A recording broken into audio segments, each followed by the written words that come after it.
Hi అండి, అందరూ బాగున్నారా? మనం ఈరోజు సనక మహర్షి నారద పురాణంలో కలియుగ లక్షణాలను గురించి, కలియుగాంతం ఎలా జరుగుతుందో ఇలాంటి విషయాలన్నింటినీ నారద పురాణంలో ఏం చెప్పారో మనం ఈ వీడియోలో తెలుసుకుందాం.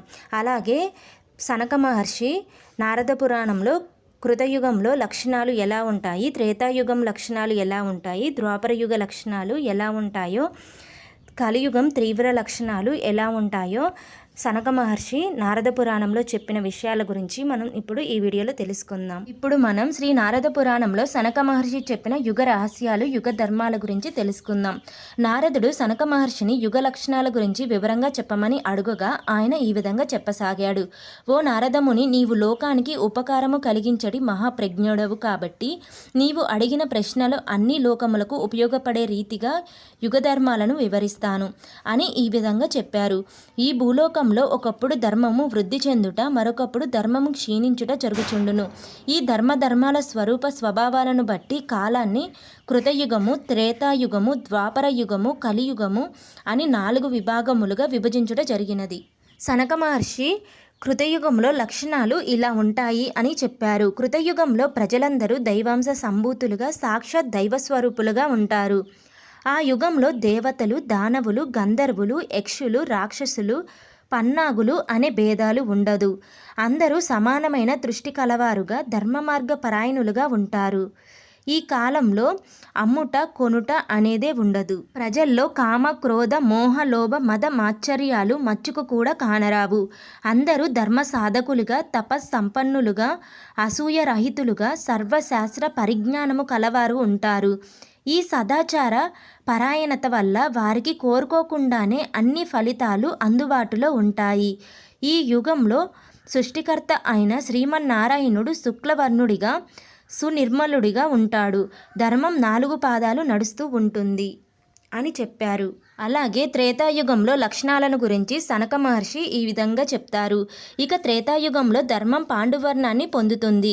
శ్రీహరి రక్తవర్ణంగా మారిపోతాడు. ప్రజల్లో కష్టాలు మొదలవుతాయి. అయినా ప్రజలందరూ క్రియాయోగ ధ్యాన కర్మలు నిర్వహిస్తూ ఉంటారు. ఈ యుగంలో ధర్మం 3 పాదాలు నడుస్తూ ఉంటుంది అని చెప్పారు. అలాగే ద్వాపర యుగ లక్షణాల గురించి సనక మహర్షి ఈ విధంగా చెప్పారు. ద్వాపర యుగంలో ధర్మం 2 పాదాలతో మాత్రమే నడుస్తూ ఉంటుంది. అంటే ధర్మము, అధర్మము చెరి సమానంగా చరిస్తూ ఉంటాయి. హరి పీతవర్ణుడిగా మారతాడు. ఈ యుగంలోనే వేద విభజన జరుగుతుంది. బ్రహ్మజ్ఞానము గల పండితులలో సగం మంది అధర్మ నిరతులవుతారు. అరిషడ్ మార్గాలకు లోనే ధర్మభ్రష్టులవుతారు. ధన సంపదనే ప్రధాన ధ్యేయంగా మారుతుంది. ఈ యుగ ప్రభావం వల్ల సగం మంది ప్రజలు రోగములతో, యుద్ధములతో మరణిస్తారు. కొందరు ప్రజలు వారి వారి స్వయం కృత దుష్కర్మల వల్ల అల్పాయువులు కలవారై అకాల మరణం చెందుతారు. ధర్మ మార్గం అనుసరించే వారిని చూసి ధర్మభ్రష్టులైన వారు అసూయ పడుతూ ఉంటారు అని ఈ విధంగా చెప్తారు. అలాగే సనక మహర్షి కలియుగ లక్షణాల గురించి ఈ విధంగా చెప్తారు. ఈ యుగంలో ధర్మం కేవలం 1 పాదంతో మాత్రమే నడుస్తూ ఉంటుంది. అంటే జనాభాలో 4వ వంతు మంది మాత్రమే ధర్మపరులుగా ఉండి మిగిలిన వారంతా అధర్మపరులుగా ఉంటారు. కాబట్టి ఈ యుగాన్ని తామస యుగము లేక రాక్షస యుగము అని కూడా అంటారు. అందువల్లే ఈ యుగంలో శ్రీహరి కృష్ణవర్ణాన్ని పొందుతాడు. 1000 మందిలో ఎవరో ఒక ధర్మపరుడిగా ఉండి యజ్ఞాలు నిర్వహిస్తూ ఉంటారు. అందరూ అతన్ని పిచ్చివాడిగా, అజ్ఞానిగా గేలి చేస్తుంటారు. యజ్ఞాను లేనందువల్ల పంచభూతాలు కాలుష్యమైపోయి ప్రళయాలు, ఉత్పాతాలు తరచుగా సంభవిస్తూ ఉంటాయి. అసూయపరులు, దేవుణ్ణి అడ్డం పెట్టుకొని బ్రతికే దంబాచార పరాయణులు, అల్పాయుష్కులు మితిమీరిపోతారు. భూమి మీద ఈ యుగంలో సకల ధర్మాలు నశించిపోతాయి. కాబట్టి సర్వపాతక సంకారమైన ఘోర యుగంగా మారిపోతుంది. బ్రహ్మజ్ఞాన పండితులంతా వేద ధ్యానాన్ని వదిలేసి ధర్మభ్రష్టులవుతారు. కపట వేషాలతో, కపట బోధనలతో పైకి గొప్ప ధర్మనిరతులుగా ప్రజలను వంచించి పబ్బం గడుపుకుంటూ ఉంటారు. పండితులు వ్యర్థమైన అహంకారంతో విర్రవీగుతూ సాటి మానవులను ద్వేషిస్తూ ప్రజల అహంకారానికి గురవుతూ పతనమైపోతూ ఉంటారు. ప్రతి మనిషికి ఎవరికి వారు తానే అందరికన్నా అధికుడని గర్వపడుతూ వ్యర్థ ప్రసంగాలతో, వితండవాదాలతో కాలాన్ని వృధా చేస్తూ అల్పాయుష్కులుగా మారతారు. పాపకర్మల వల్ల, అన్యాయ స్వభావం వల్ల పెద్దలు బతికి ఉండగానే పిల్లలు మరణిస్తూ ఉంటారు. కామక్రోధ పరులు, మూర్ఖులు అనవసర విషయాలతో అధిక ఆందోళనకు గురి అయి అసమర్థులు పెచ్చు పెరిగిపోతారు. ఉత్తములుగా, ఉన్నతులుగా ఉండవలసిన వారు నీచులుగా మారిపోతారు. ఎన్ని నీచమైన పనులు చేసినా ధనము సంపాదించిన వారిని ప్రజలు ఉత్తములుగా భావించుతారు. దానివల్ల ప్రతివాడు అక్రమ ధన సంపాదనకు ప్రయత్నించి ధర్మభ్రష్టుడై, ఆరోగ్యహీనుడై అథాపాతాళానికి దిగజారిపోతాడు. ప్రజలను కన్న బిడ్డల వలె పాలించవలసిన పాలకులు ధన వ్యామోహ పీడితులై ప్రజలపై అధిక పన్నులు వేసి వారిని పీడించి పిప్పి చేస్తూ తమ సొంత ఖజానా నింపుకుంటూ ఉంటారు. ఒకప్పుడు గొప్ప పండిత వంశాలకు చెందిన వారసులు ఈ యుగంలో శార్ద కర్మలు నిర్వహించేవారుగా, శవవాహకులుగా మారిపోతారు. భర్తను భార్య, తండ్రిని కుమారుడు ద్వేషిస్తారు. ప్రజలంతా పరశ్రీ సంగమం కోసం, పరుల ఆస్తి దోచుకోవడం కోసం ప్రయత్నిస్తూ పతితులవుతుంటారు. లేగ దూడలకు పాలు తాగకుండా ఆ పాలను అమ్ముకుంటూ ఉంటారు. మత్స్య మాంసాలు వీధుల్లో అమ్ముతూ ఉంటారు. స్త్రీలు వేశ్యల వలె అలంకరణ యందు అమిత ఆసక్తి కలవారుగా మారతారు. స్త్రీలు తమ యోనిని, పండితులు ధర్మాన్ని అమ్ముకొని హేయమైన జీవితాన్ని అలవాటు పడుతుంటారు. మరికొందరు ధర్మపతితులైన పండితులు వేద విజ్ఞానాన్ని కూడా అమ్ముకుంటారు. ఇతరులతో తమ ప్రత్యేకత చాటుకోవడం కోసమే ఈ పండితులు పితృశార్ద కర్మలు నిర్వహిస్తూ ఉంటారు.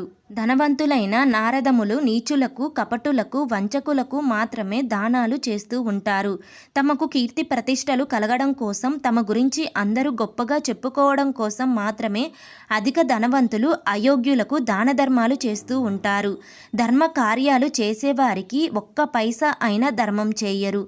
ఏ యొక్కని దృష్టి కూడా భగవంతుని మీద ఏకాగ్రతగా నిలబడదు. కలియుగం తీవ్ర లక్షణాల గురించి సనక మహర్షి ఈ విధంగా చెప్తారు. అధిక శాతం మంది స్త్రీ పురుషులు శారీరక సుఖాల కోసం వెంపర్లాడుతూ శృంగార క్రీడల మీద అమిత ఆసక్తులవుతారు. పండితులు స్వధర్మాన్ని విడిచి పతనమైతే శూద్రులు కాషాయంబదారులై, జటాదారులై ధర్మాన్ని బోధిస్తూ ఉంటారు. సిగ్గు, లజ్జ, అభిమానము, అవమానము, తప్పు, అవినీతి, ఆక్రమము, అన్యాయము అనే ఏ ఒక్కదాన్ని ప్రజలు ఖాతరా చెయ్యరు. నమ్మిన వారిని మోసం చేసి చంపుతారు. మంచి మార్గంలో ఉన్నవారిని దొంగదెబ్బ తీసేవారు, చెడు పనులు చేస్తూ మంచి చేసినట్లుగా ప్రచారం పొందేవారు, మనసులో ఒకటి పైకి ఒకటి మాట్లాడేవారు, ధన మదాంధకారము, పదవి గర్వము, కులపిచ్చి మితిమీరిన వారు, కష్టపడకుండా అయాచితంగా అతి త్వరగా కుబేరులై పోవాలని కోరుకునేవారు ఎక్కువైపోతారు. అలాగే కలియుగాంత లక్షణాల గురించి సనక మహర్షి ఈ విధంగా చెప్తారు. కలియుగం 4వ పాదం ముగిసి యుగాంతం జరిగే సమయానికి అప్పటి మనుషుల పరమ ఆయువు 16 సంవత్సరములుగా ఉంటుంది. అంటే 16 ఏండ్లు బతికితే బాగా బ్రతికినట్లుగా పరిగణించబడుతుంది. 7 లేక 8 సంవత్సరాల వరకు మాత్రమే ప్రజలు యవ్వనవంతులుగా ఉంటారు. 5 ఏండ్ల వయసుకే స్త్రీలు పిల్లలను కంటారు.